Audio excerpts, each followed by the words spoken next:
Hello everyone, स्वागत है आपका मेरे इस यूट्यूब चैनल में। उम्मीद करता हूँ कि आप सब लोग ठीक ठाक होंगे। ठीक है, तो दोस्तों, आज का वीडियो है बहुत ही इंटरेस्टिंग टॉपिक पर। ये बहुत ही कॉमन टॉपिक है, लेकिन ज़्यादा लोगों को पता नहीं होता, तो इसलिए बाद में लोगों को, जैसे कि आपका वर्क परमिट आ गया, उसके बाद लोगों को इमिग्रेशन एजेंट्स के पास जाना पड़ता है। ठीक है, तो ये टॉपिक होने वाला है कि आपको वर्क परमिट के बाद क्या क्या डॉक्यूमेंट्स चाहिए। मेन आपका होता है वर्क परमिट। ठीक है, वर्क परमिट आपके पास मिल गया, बाकी सारे जो डॉक्यूमेंट्स हैं ये आपने अपने पास से खुद से लगाने होते हैं। तो इसके लिए आपको किसी भी एजेंट के पास जाने की ज़रूरत नहीं है कि फाइल रेडी करवाने के लिए, ऐसा कुछ नहीं है।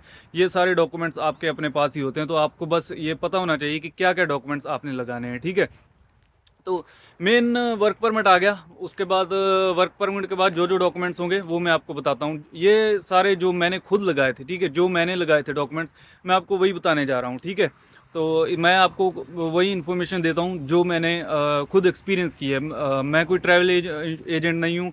जो मैं खुद डॉक्यूमेंट्स लगाए हैं, वो सारे डॉक्यूमेंट्स मैं आज आपको बताने वाला हूँ। ठीक है, तो सबसे पहले होता है, मेन होता है वर्क परमिट। वर्क परमिट आपके पास आ गया तो बाकी जो डॉक्यूमेंट्स हैं वो मैं आपको अभी बता रहा हूँ। ठीक है, जो मैंने लगाए थे, इंडियन पुलिस क्लियरेंस सर्टिफिकेट। ठीक है, अगर आप इंडिया से हैं तो आपको इंडिया का पुलिस क्लियरेंस सर्टिफिकेट चाहिए। और दूसरा आ गया आपका पासपोर्ट आ गया, ऑब्वियसली ये बहुत ही ज़रूरी डॉक्यूमेंट है। फिर आपका आ गया सीवी। सीवी मतलब रेज्यूमे।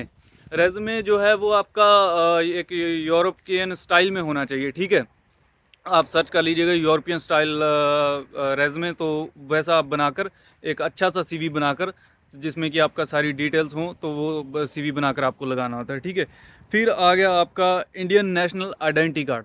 जैसे कि आपका इंडिया में क्या है कि आधार कार्ड चलता है हमारे, तो आपका आधार कार्ड हो गया। ठीक है, फिर आ गई ये है क्योंकि मैंने आपको अपनी पहली वीडियोस में बताया कि मैं दुबई से आया था। ठीक है, मैंने दुबई से अपनी सारी फाइल वगैरह सारा उधर से ही रेडी करवाया था। लेकिन मेरे पास दुबई की एमिरेट्स आईडी थी। दुबई में जो लोग रहते हैं उनको पता होगा कि वहाँ पर एमिरेट्स आईडी बनती है। तो वहाँ पर मेरे पास एमिरेट्स आईडी थी, लेकिन ये भी मैंने अपनी फ़ाइल को और स्ट्रॉन्ग करने के लिए अपने डॉक्यूमेंट्स में लगाई थी। ठीक है, फिर आ गया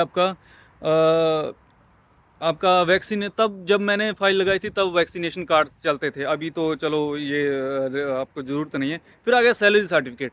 सैलरी सर्टिफिकेट बहुत ही ज़रूरी है। जैसे कि मैं वहाँ पर दुबई में जो जॉब करता था, तो उसका मैंने सैलरी सर्टिफिकेट बनाया था, और सैलरी सर्टिफिकेट मुझे कंपनी से मिला था, तो वो मैंने उसको लगाया था, साथ लगाया था। ठीक है, बैंक स्टेटमेंट।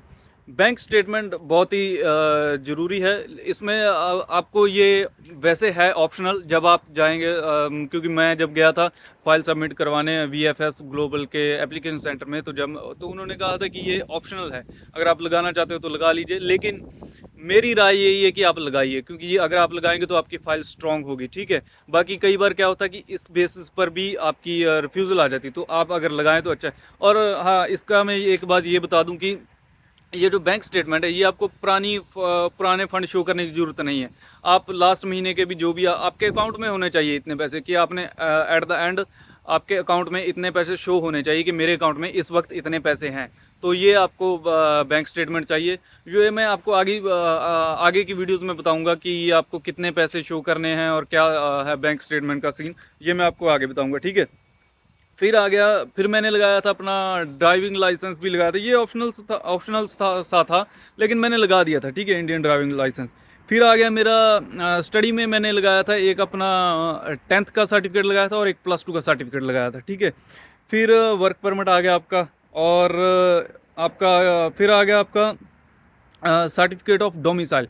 ये होता है आपका रेजिडेंस प्रूफ सर्टिफिकेट, इसको बोलते हैं सर्टिफिकेट ऑफ डोमिसाइल। ठीक है, फिर एक होता है अपॉइंटमेंट लेटर। जब आप अपॉइंटमेंट आपको मिलती है तो उसके साथ एक अपॉइंटमेंट लेटर होता है, तो वो अपॉइंटमेंट लेटर भी मैंने साथ ही लगा दिया था। ठीक है, तो दोस्तों, ये सारे जो डॉक्यूमेंट्स थे ये मैंने लगाए थे अपनी फाइल में। ठीक है, और हाँ, इंश्योरेंस, हेल्थ इंश्योरेंस, सॉरी मैं भूल गया था, हेल्थ इंश्योरेंस जो कि बहुत ही ज़रूरी है। तो आपको हेल्थ इंश्योरेंस ज़रूर लगाना है, हेल्थ इंश्योरेंस। और उसके साथ ही आपकी आ जाती है रिटर्न टिकट, फ़्लाइट टिकट आ जाती है, रिटर्न टिकट, और ये सारी चीज़ें। ठीक है, तो ये सारी चीज़ें आपको जो है लगानी है। बाकी आप इसके बारे में, डॉक्यूमेंट्स के बारे में सारी इन्फॉर्मेशन जो है वीएफएस ग्लोबल, वहाँ पर आप सर्च कर सकते हैं। आपको कि आप गूगल पर भी सर्च कर सकते हैं कि requirements of Poland work visa, तो सारी इन्फॉर्मेशन आपको वहाँ से भी मिल जाएगी, आप वहाँ से भी देख सकते हैं। तो आपको किसी भी, जब आपका वर्क परमिट आ जाता है, आप खुद अगर आप वर्क परमिट अप्लाई करते हैं, आपका वर्क परमिट आ जाता है, तो आपको उसके बाद किसी भी एजेंट के पास जाने की ज़रूरत नहीं है, क्योंकि एजेंट आपको पता ही है कि बहुत पैसे मांग लेते हैं, इवन सिर्फ फाइल बनाने के ही बहुत पैसे मांग लेते हैं। तो आपको कहीं भी जाने की ज़रूरत नहीं है, आपको आप खुद से ही अपनी फ़ाइल जो है रेडी कर सकते हैं। क्योंकि मैंने जो है, मैंने सिर्फ गाइडेंस ली थी, जैसा कि मैंने आपको पिछली वीडियो में बताया, लेकिन ये सारी फाइल रेडी मैंने खुद की थी। मैंने खुद जो है डॉक्यूमेंट्स सारे लगाए थे, ठीक है।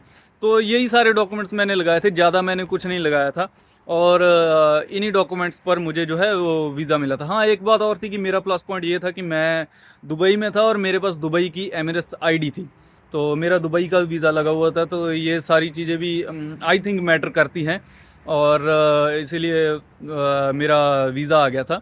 तो उम्मीद करता हूँ कि आपको ये वीडियो अच्छी लगी होगी, और अगर आपको वीडियो अच्छी लगी तो लाइक कीजिए, सब्सक्राइब कीजिए और शेयर कीजिए वीडियो। और बाकी आगे भी मैं, आगे इंफॉर्मेशन वीडियोस भी आएंगी और आगे व्लॉग्स भी आएंगे। तो मिलते हैं दोस्तों अगली वीडियो में। सी यू सून।